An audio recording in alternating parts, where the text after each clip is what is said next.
اخروی نجات کے لیے اللہ تعالیٰ پر ایمان لانا اور اس کے ایمان کے تقاضوں کے مطابق نیک اعمال کرنا بہت ضروری ہے۔ صرف امیدیں لگانا اور جھوٹی خواہشات پیدا کرنا بیکار چیزیں ہیں۔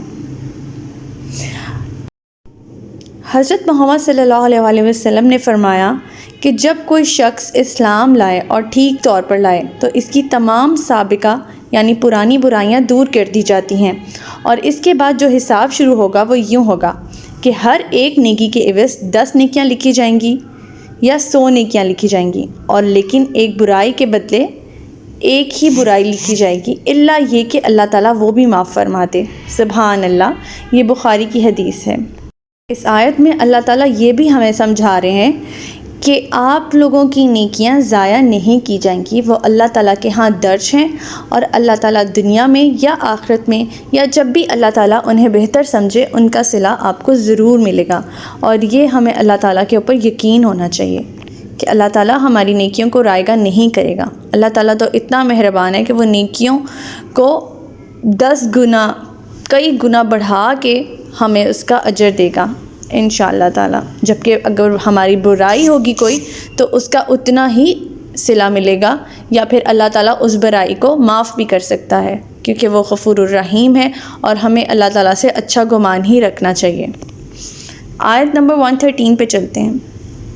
وقالت اليهود ليست النصارى على شيء وقالت النصارى ليست اليهود على شيء وهم يتلون الكتاب كذلك قال الذين لا يعلمون مثل قولهم فالله يحكم بينهم يوم القيامة فيما كانوا فيه يختلفون۔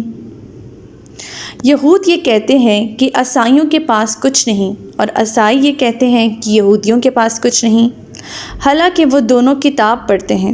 ایسی ہی باتیں وہ لوگ بھی دوسروں کو کہتے ہیں اور خود کچھ نہیں جانتے، سو اللہ ہی قیامت کے دن ان باتوں کا فیصلہ کرے گا جن میں یہ اختلاف رکھتے ہیں۔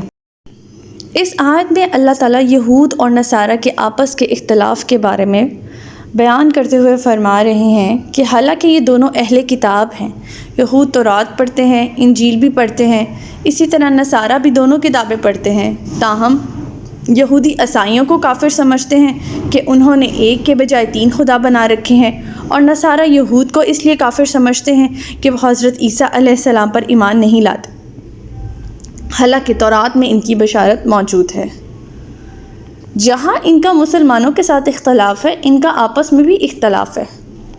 اب مشرکین عرب کا معاملہ ملاحظہ فرماتے ہیں کہ مشرکین عرب جنہیں امی کہا جاتا تھا، یہ لوگ اگرچہ آخرت پر ایمان نہیں رکھتے تھے، تاہم اپنے آپ کو حضرت ابراہیم علیہ السلام کا پیروکار سمجھتے تھے، نماز روزہ اپنے دستور کے مطابق بجا لاتے تھے، صدقات و خیرات بھی کرتے تھے، حج کرتے تھے، حاجیوں کی خدمت کرتے اور ان کے لیے پانی کا بندوبست کرتے تھے۔ یہ لوگ اپنے علاوہ دوسرے سب کو گمراہ اور بے دین سمجھتے تھے۔ اللہ تعالیٰ اب ان 3 گروہوں سے مخاطب ہوتے ہوئے، یعنی یہود، نصارہ اور مشرکین عرب سے مخاطب ہوتے ہوئے فرما رہے ہیں کہ قیامت کے دن جو ہے وہ اللہ تعالیٰ فیصلہ فرما دے گا۔ اللہ تعالیٰ ان سب کو بتا دے گا کہ کون جو ہے وہ حق پر ہے اور کون گمراہ ہے۔ آپس میں جن چیزوں میں یہ لوگ اختلاف کرتے ہیں، اللہ تعالیٰ قیامت کے دن ان کا فیصلہ فرما دے گا۔ اور ہمارے لیے بھی اس آیت میں بہت سے عمل کے پوائنٹس نکلتے ہیں۔ ہم لوگ بھی دین میں ایک دوسرے سے اختلافات رکھتے ہیں، ہم میں بھی فرقہ واریت عام ہے۔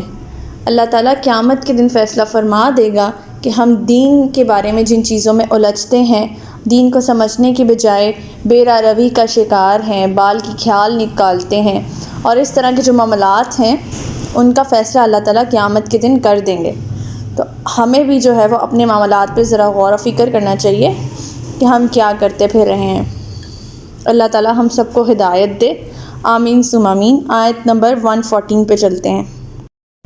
ومن اسلم ممن منع مساجد اللہ ان یذکر فیہا اسمہ وسعی فی خرابها اولئک ما کان لهم ان يدخلوها الا خائفین لهم فی الدنیا خزی ولهم فی الآخرۃ عذاب عظیم۔ اور اس شخص سے بڑھ کر کون ظالم ہو سکتا ہے جو اللہ کی مسجدوں میں اس کا نام ذکر کرنے سے روکے اور اس کی خرابی کے در پہ ہو۔ انہیں تو یہ چاہیے تھا کہ مسجدوں میں اللہ سے ڈرتے ڈرتے داخل ہوتے۔ ایسے ہی لوگوں کے لیے دنیا میں رسوائی اور آخرت میں بھی بہت بڑا عذاب ہے۔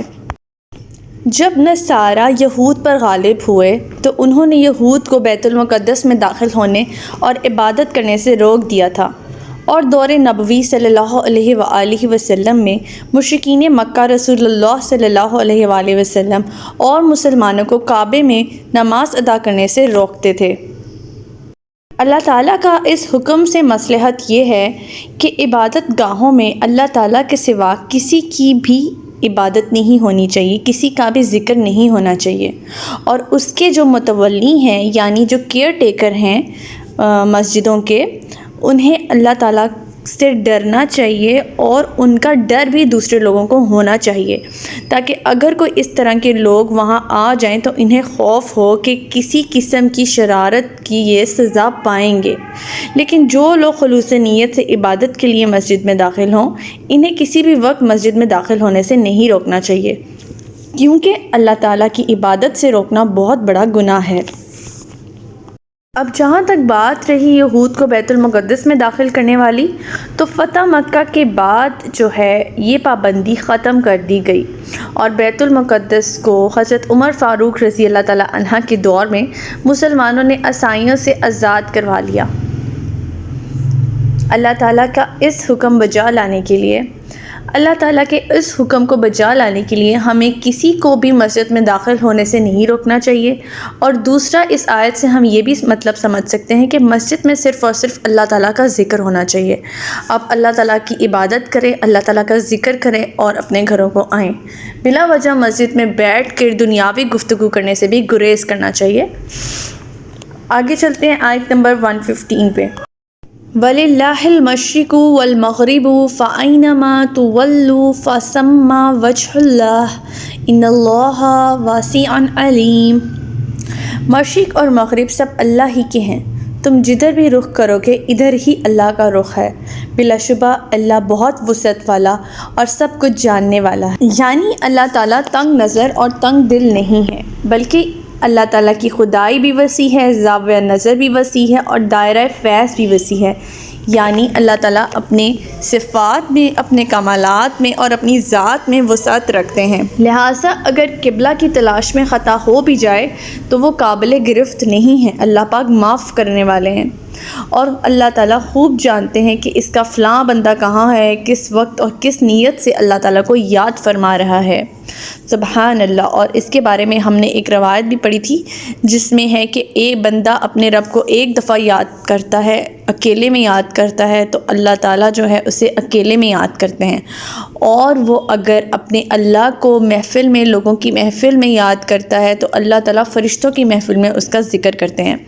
تو لہٰذا اللہ تعالیٰ کو سب پتہ ہے کہ وہ بندہ کہاں موجود ہے، ہر طرف اللہ تعالیٰ کی ذات کی وسعت ہے، تو جہاں بھی قبلہ کی تلاش میں اگر ہمیں خطا ہو جائے، ہمیں قبلہ نہ مل رہا ہو نماز ادا کرنے کے لیے، ہر طرف اللہ تعالیٰ کی ذات ہے، آپ کسی بھی طرف جو ہے وہ منہ کر کے نماز ادا کر سکتے ہیں۔ اس آیت کے بیک گراؤنڈ میں ایک روایت ہے جس میں ایک سفر میں صحابہ کرام رسول اللہ صلی اللہ علیہ وآلہ وسلم کے ہمراہ تھے، ان کے ساتھ تھے۔ رات کافی اندھیری تھی اور ہر ایک کو قبلہ جدھر معلوم ہوا ہر ایک نے وہاں نماز ادا کر لی اور نشان کے طور پر پتھر رکھ لیے۔ صبح کو معلوم ہوا کہ وہ بعض لوگوں نے غلط سمت میں نماز ادا کی ہے، تو ان کو تردد ہوا، تب یہ آیت نازل کی گئی تھی۔ کچھ علماء سے مروی ہے کہ یہ آیت جو ہے وہ منسوخ ہو چکی ہے، اور اس کی دوسری آیت، ناسخ آیت اس کی وہ والی ہے فَوَلِّ وَجْهَكَ شَطْرَ الْمَسْجِدِ الْحَرَامِ، یعنی مسجد الحرام کی طرف چہرہ کر کے آپ نماز ادا کریں۔ تو یہ ترمذی کی حدیث ہے۔ ہمارا آج کا سبق یہیں تک تھا۔ اللہ تعالیٰ سے دعا ہے کہ اللہ تعالیٰ ہمیں ان قرآنی تعلیمات کو اپنی زندگیوں میں رائج کرنے کی توفیق عطا فرمائے۔